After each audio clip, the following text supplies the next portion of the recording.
The moment I became ruler of this planet, I wiped out every single living thing on it, trillions of them.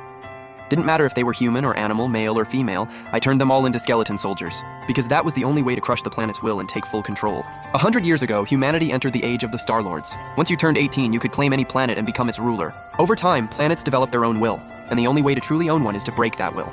In my past life, my planet's will was insanely strong. Every time I tried to step on it, I felt a deadly threat, so I gave up and became a nobody without a planet.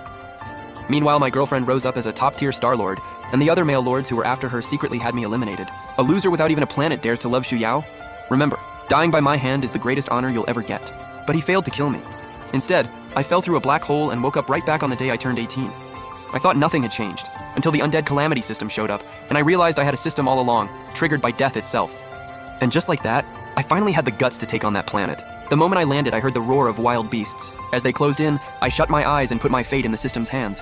And it came through. It handed me a pick one of 3 starter pack, a toxic death moth, a possessing phantom, or biomechanical skeletons. After reading the descriptions, I picked the third one, and 500 skeletons burst out of the ground as my starting civilization.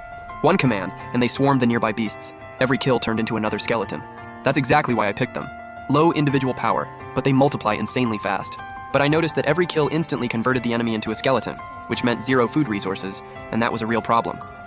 Luckily, the system pointed out that before a creature turns, its flesh automatically gets stored in my space bracer. So I listed some of that meat on the cosmic market.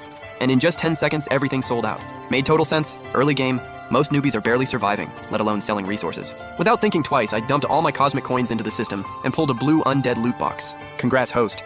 You've received the Race Intelligence Boost skill book, which raises your civilization's intelligence by 1 level. I wasn't expecting an intelligence boost, and honestly, it seemed pretty useless on skeletons. I figured I'd try it anyway. And that skeleton suddenly started crafting raw materials into actual weapons. It even picked up a bow. And the arrows could infect creatures and turn them into skeletons too. I was hyped. I asked if it could understand me, and it clicked twice, which I took as a yes. It just couldn't speak yet. And that made me even more curious how far they could evolve. Next, I had them fight and mine at the same time, or was too valuable to pass up. Their performance blew me away. Tireless, near unlimited stamina, way better than any whiny human worker. Then one skeleton ran up and started clicking at me. I got the message fast and ordered everyone to move out. It led us to a nearby tribe.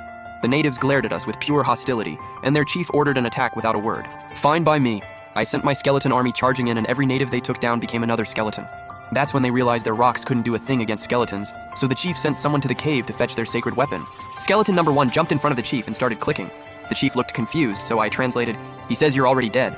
The natives who went for the weapon came rushing back, saw their chief was dead, and started screaming for revenge. But when they swung their sacred weapon, it couldn't even scratch a skeleton. I showed no mercy and had the army assimilate them all. After wiping out the tribe, the skeleton army pushed across the planet and quickly seized 35% of the territory. Then the